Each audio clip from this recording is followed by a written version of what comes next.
Cianjur.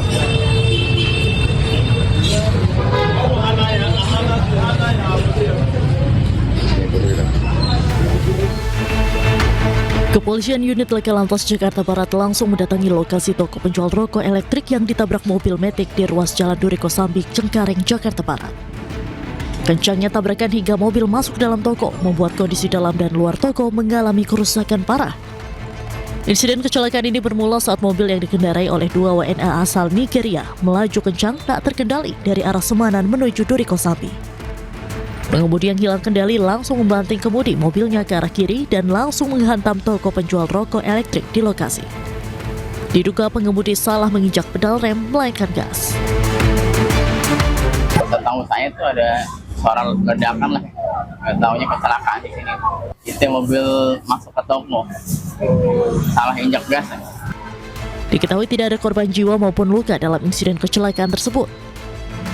Guna kepentingan penyelidikan lebih lanjut, kedua WNA beserta mobilnya diamankan ke kantor unit Laka Lantas Jakarta Barat.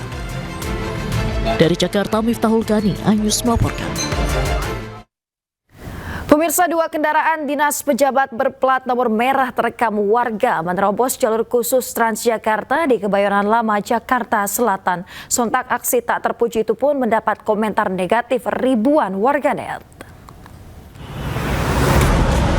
2 kendaraan berplat nomor merah atau mobil dinas terekam kamera nekat melaju di jalur koridor 13 yang seharusnya hanya diperuntukkan untuk bus Transjakarta saja. Salah satu warga mengaku kejadian saat dirinya tengah menunggu kedatangan bus Transjakarta di halte Kebayoran Lama pada pukul 6.30 pagi. Tiba-tiba mobil yang diduga milik seorang pejabat beserta pengawalnya lewat di jalur yang seharusnya tidak boleh dilalui kendaraan pribadi. Sontak video ini viral dan ditanggapi ribuan komentar negatif warganet. Namun hingga kini belum diketahui kendaraan dinas itu milik siapa. Gubernur Jakarta Pramono Anung pun merespon kejadian ini usai viral. Ia menyatakan jika pengendara yang melakukan pelanggaran ini pasti akan mendapatkan ejekan dari masyarakat.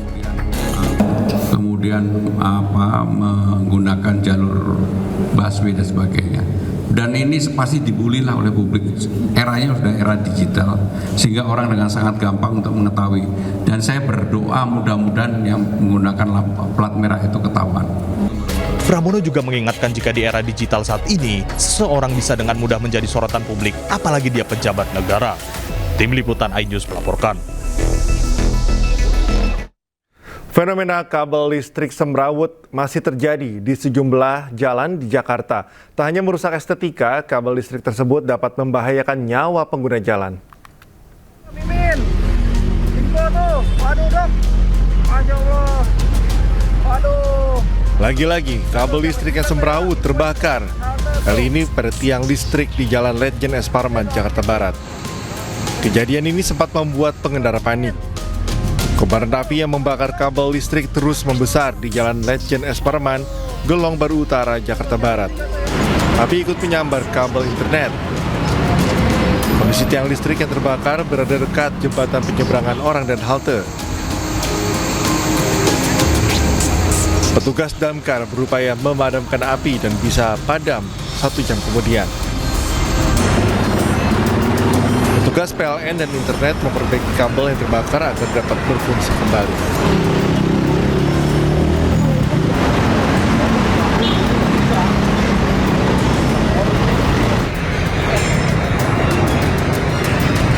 Sementara itu di sepanjang Jalan Duren 3 Raya Jakarta Selatan terdapat tiang-tiang listrik dengan kabel semrawut yang melintang.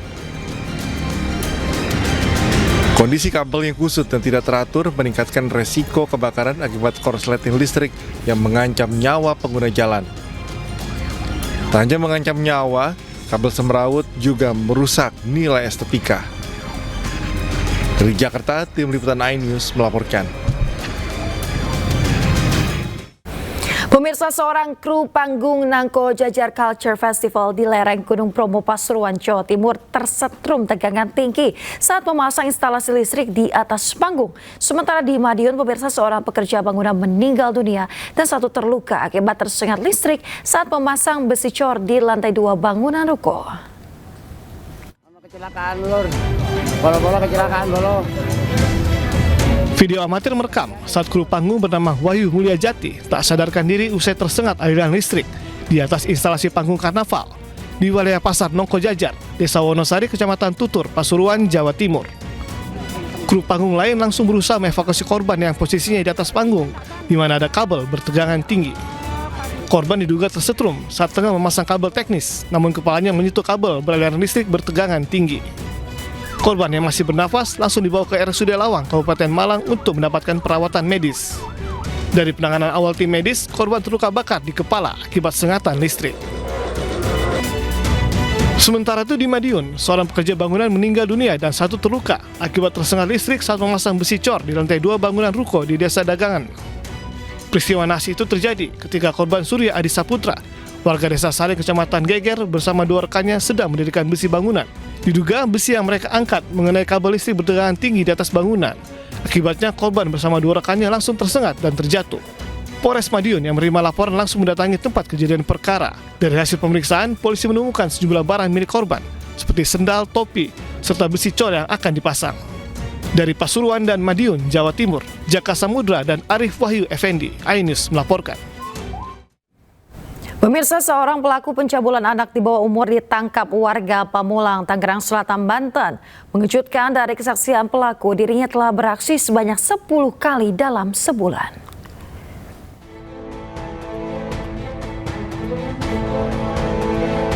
Viral di media sosial, seorang pedagang tahu bulat ditangkap warga Pamulang, Tangerang Selatan, Banten usai mencabuli seorang bocah laki-laki.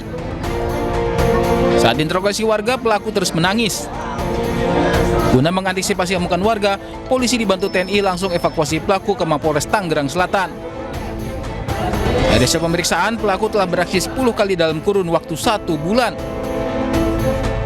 Modusnya, korban diiming-imingi pelaku dengan bermain game online.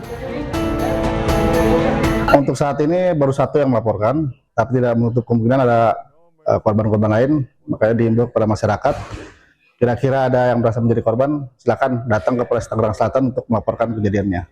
Pak, dari keterangan sementara pelaku, Pak, ya sudah berapa kali nih Pak pelaku? Sementara dari durasi Agustus sampai September, lebih dari 10 kali. Saat ini pelaku masih diperiksa di Mapolres Tangerang Selatan. Pelaku akan dikenakan pasal pelecehan anak dengan ancaman penjara maksimal 15 tahun. Dari Tangerang Selatan, Banten, Nunung Purnomo, iNews melaporkan. Kita ke informasi berikutnya, pemirsa. Otoritas Jasa Keuangan bersama Polri berhasil memulangkan dan menahan mantan Direktur Utama PT Investri Adrian Gunadi, terpidana kasus dugaan penghimpunan dana ilegal senilai 2,7 triliun rupiah ini. Ditangkap di Qatar setelah DPO sejak awal 2025. Adrian Gunadi, mantan Direktur Utama PT Investri, ditangkap OJK bersama Polri dan sejumlah kementerian serta lembaga terkait di Qatar. Ia diduga menghimpun dana masyarakat tanpa izin OJK senilai 2,7 triliun rupiah. Kasus ini bermula sejak 2023 saat Investri diterpa isu gagal bayar. Meski sempat membantah, belakangan muncul laporan nasabah yang dananya tak kunjung dikembalikan. Menurut OJK, Adrian telah ditetapkan sebagai tersangka dan dijerat sejumlah pasal berat dengan ancaman hukuman 5 hingga 10 tahun penjara. Saat ini tersangka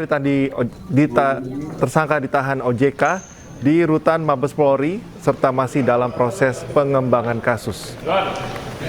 Jangan cepet-cepet, Ngon.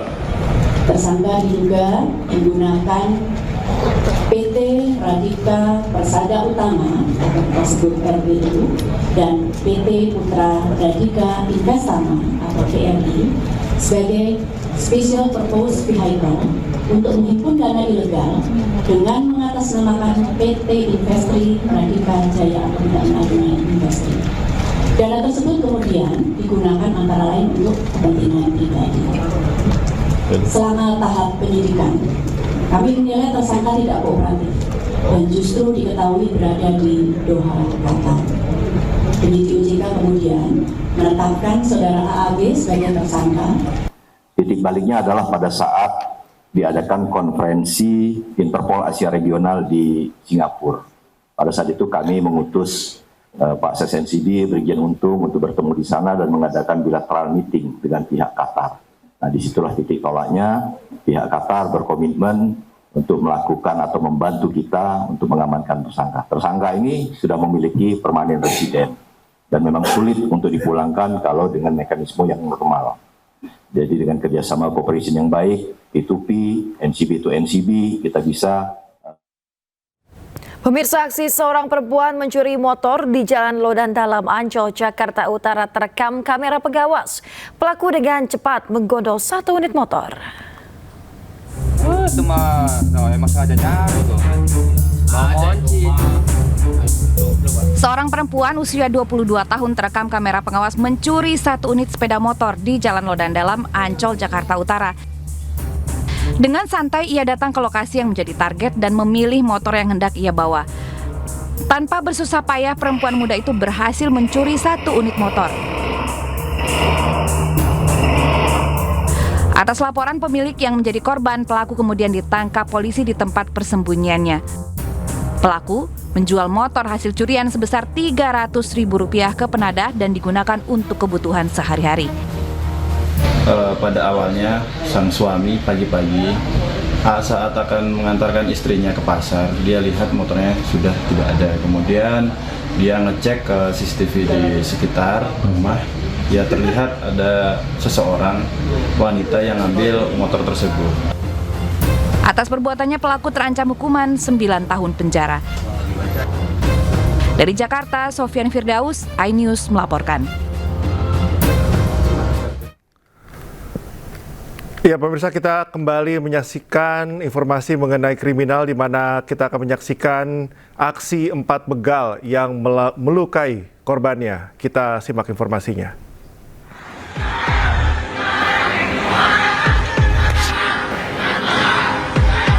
Komplotan begal beraksi di Jalan Pulau Kambing Raya, Jatinegara, Cakung, Jakarta Timur. Para pelaku yang berjumlah 4 orang dengan 2 motor mencegat seorang pemotor yang berkendara sendirian. Korban sempat melakukan perlawanan, namun seorang pelaku mengeluarkan celurit dan melukai korban. Para pelaku kemudian membawa kabur sepeda motor korban. Menurut petugas keamanan gedung yang jadi saksi, kejadian terjadi pada Kamis pagi. Korban yang diduga pedagang hendak ke pasar saat para pelaku menghadangnya. Jam 6 pagi. Itu pekerja atau pedagang sayur yang baru pulang? Itu kan pedagang sayur. Untuk petugas keamanan ini langsung mengejar pelaku atau gimana, Pak? Harus mengejar, tapi kan saat itu gubernur langsung dia keluar, Pak. Gitu, Pak. Oh, pelaku langsung kabur? Iya, kabur langsung bawa motornya itu. Korban? Iya, korban. Untuk korban sempat dilukai nggak sama pelaku, Pak? Dilukain gitu, Pak, kena punggungnya, sininya. Akibat peristiwa itu, korban mengalami luka akibat sabetan senjata tajam dan langsung dilarikan ke rumah sakit terdekat. Kasus ini kini ditangani petugas kepolisian sektor Cakung. Dari Jakarta, Rio Manik, iNews melaporkan. Pemirsa, sepasang suami istri viral di media sosial setelah membawa makanan tanpa membayar di sebuah restoran di kawasan Kemang, Mampang, Jakarta Selatan. Para pelaku dilaporkan ke polisi lantaran tidak mengindahkan somasi yang dilayangkan pihak restoran.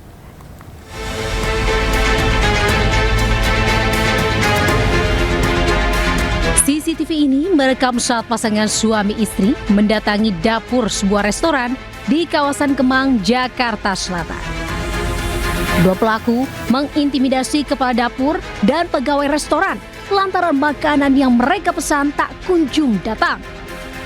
Pasangan suami istri yang merupakan seorang gitaris dan seorang psikolog kemudian membawa 14 makanan dan minuman tanpa membayar. Rekaman video ini akhirnya viral setelah diunggah ke media sosial.